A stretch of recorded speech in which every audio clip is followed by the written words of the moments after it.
আজ আমি চলে গিয়েছিলাম আমার বাবা মার সাথে একটা বিয়ে বাড়িতে, কিন্তু যাওয়া মাত্রই আমার ভাগ্যটা দেখো, স্টার্টারের দুটো খাবার শেষ হয়ে গিয়েছিল। তাই আর কিছু না ভেবেই যে জিলিপিটা বাকি ছিল সেই জিলিপি খাওয়ার জন্য নিয়ে নিলাম। খেতে খেতে দেখি অবশেষে চিকেন চলেই এসেছে।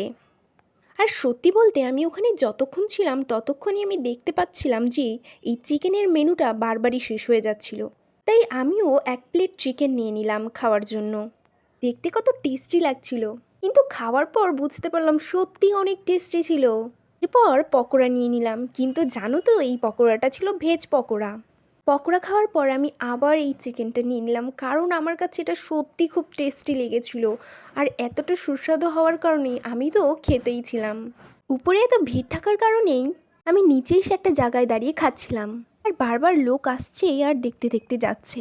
আসলে আমি এইভাবে কোনোদিনও ভিডিও করিনি, তাই খানিকটা লজ্জাও লাগছে যে এতগুলো লোকজন যাচ্ছে, বারবার ক্যামেরার দিকে তাকাচ্ছে। তো যাই হোক, আর কিছু না ভেবেই ফুচকা ও থামস আপ খেয়ে মেন কোর্সে খেতে যাব।